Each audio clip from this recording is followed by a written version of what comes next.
Russian clubs are set to compete in an international tournament. The Champions League final venue has been announced. Maciej Muzaj gets a 10-match suspension. The Italian playoffs are about to begin, and Omar Kurbanov receives a fine for his uniform.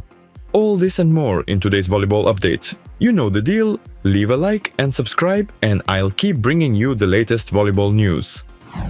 Moscow's Dynamo and Nova from the Samara region will take part in the NAS International Tournament, which runs from March 12 to 20 in Dubai. This tournament is one of the biggest international competitions in the region and is being held for the 12th time.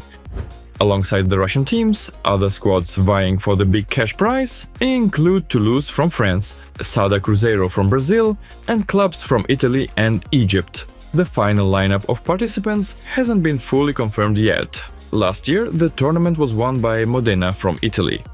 Unfortunately, due to political reasons, Polish club Ślepsk declined the invitation to participate, despite this being a rare and possibly the only chance for them to compete in a major international tournament. To accommodate Dynamo's participation, the All-Russian Volleyball Federation decided to tweak the format of the Russian Championship quarter-finals. Instead of a best-of-3 series, teams will now play 2 matches, and if they split the wins, a golden set will determine the winner. The Champions League final is heading to Poland. After a 13-year break, Łódź will once again host the best teams in Europe. This will be the 3rd time the city welcomes the Champions League Final Four. In the 2009-10 season, Trentino won the title here, while in 2011-12 it was Zenit Kazan lifting the trophy. The 2025 Final Four will take place from May 16 to 18.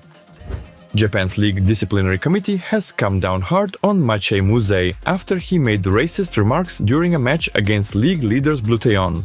The Polish opposite has been suspended for 10 matches and fined 500,000 yen. On top of that, Great Bears have been hit with a 1 million yen fine, as clubs are held accountable for their players' behavior. The SV League also announced plans to increase preventive measures and educational programs for athletes and staff to avoid such incidents in the future. Over in Belgium, Knack secured their 17th Belgian Cup title with a dominant performance in the final. Menen never really put up a fight, and Roeselare cruised to a 3-0 victory, adding yet another trophy to their collection. In China, Shanghai Bright won the Men's Chinese Championship. In a best-of-3 final series, they defeated Hebei 2-1. Polish outside hitter Michał Kubiak has now won back-to-back Chinese league titles. Lokomotiv has been fined 100,000 rubles after outside hitter Omar Kurbanov wore last season's jersey in a match against Zenit Kazan.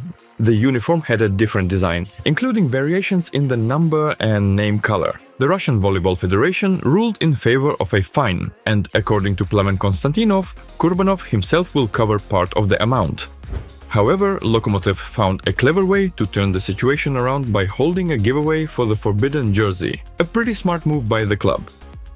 Zhang Jingyin is staying with Belogorie. Despite missing the first half of next season due to China's national games, the club is still willing to keep him on board. The Kostadinov brothers are set to play for Gazprom Yugra next season. Alexander Kostadinov joined the club in February 2025 and impressed the coaching staff. Surgut decided to extend his loan, but under one condition. Slavi Kostadinov had to come along. This means the brothers will finally reunite at the same club after their youth days with Lokomotiv Novosibirsk. Czesław Swientitskis is moving to Yaroslavich. The 31-year-old setter from Orenburzy will join the Yaroslavl squad, which is led by Sergei Ishlyapnikov and Sergei Grankin. It was also reported that another setter, Alexei Kurash from Dynamo Moscow, will be joining the team. Vasily Molotkov is heading to Paris Volley. The Russian opposite, who played for Montana and became the top scorer of the Bulgarian Championship, will compete in France next season. The 21-year-old Lokomotiv Novosibirsk prospect leads 3 individual rankings: top scorer, highest points per set average, and best server.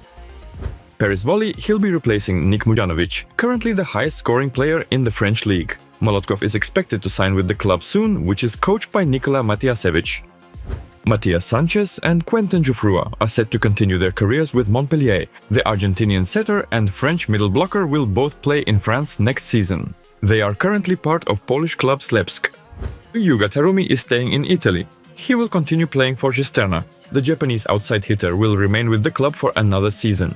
He joined the Italian league last summer, signing a 2-year deal after 2 seasons with Bluteon. Monza is sticking with Massimo Echeli, who will remain as head coach.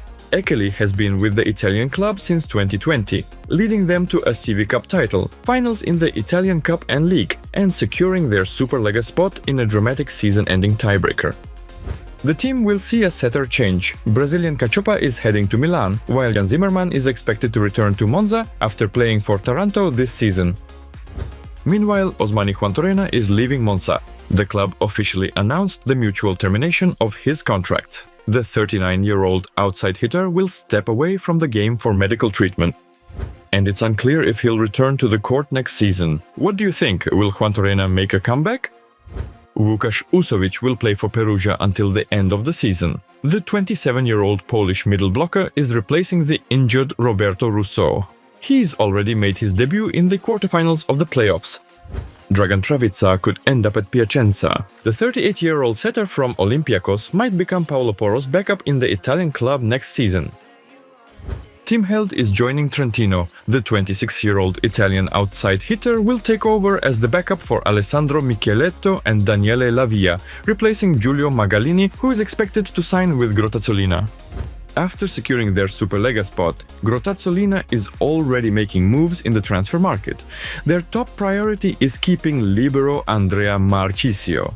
They're also eyeing an experienced middle blocker, Dragan Stankovic, and outside hitter Giulio Magalini, who is leaving Trentino to get more playing time.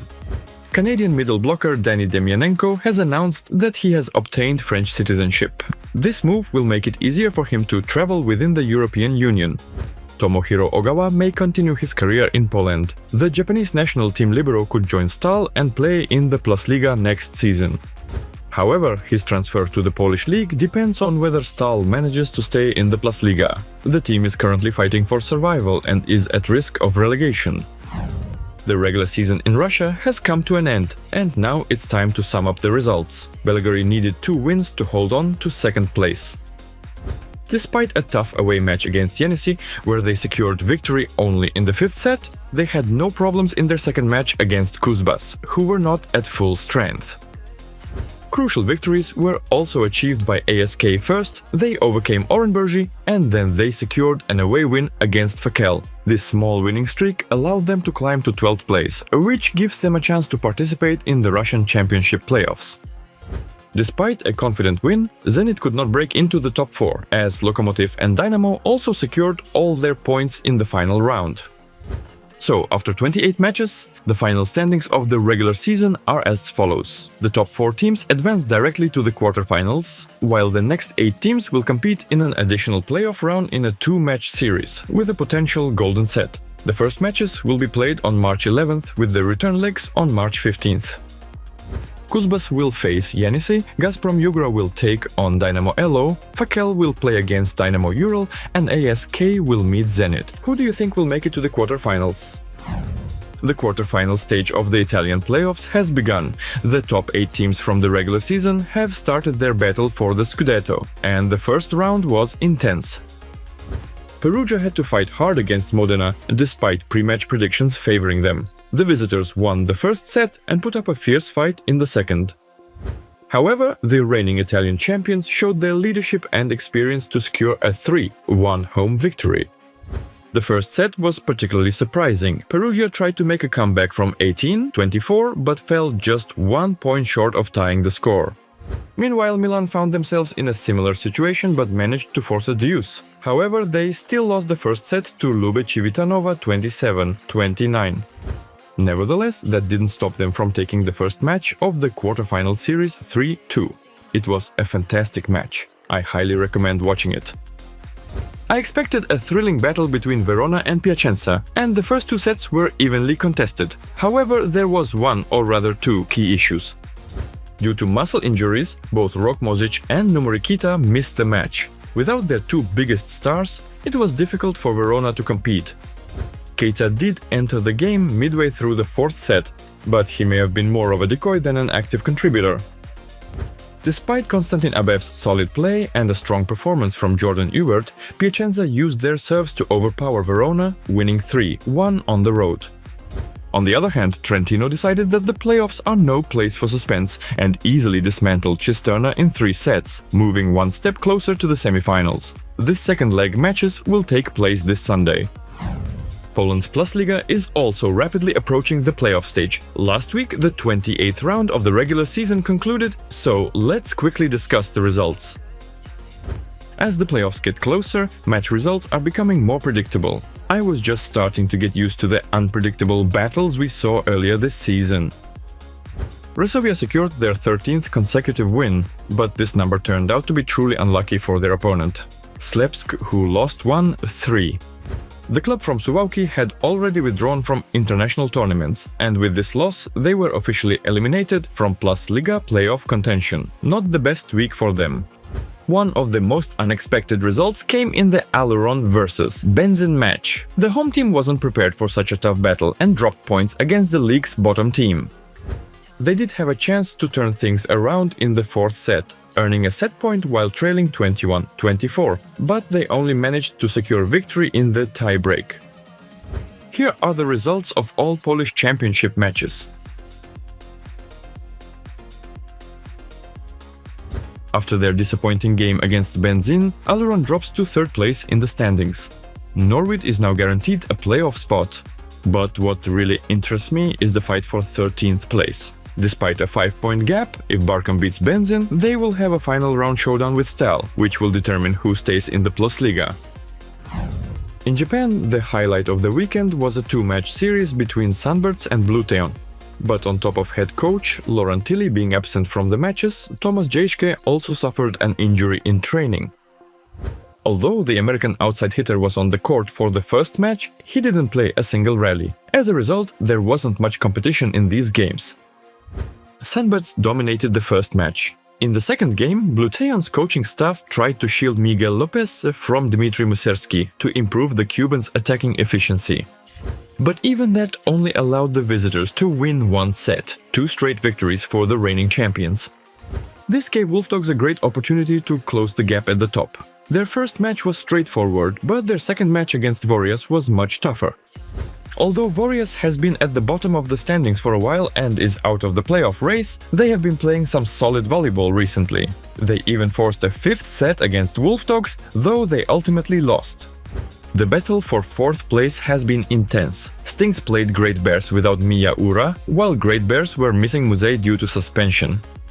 Despite TJ Defalco scoring 64 points in 2 matches, his team only won the second game. Both matches ended 3-2. Here are the latest results from Japan's league.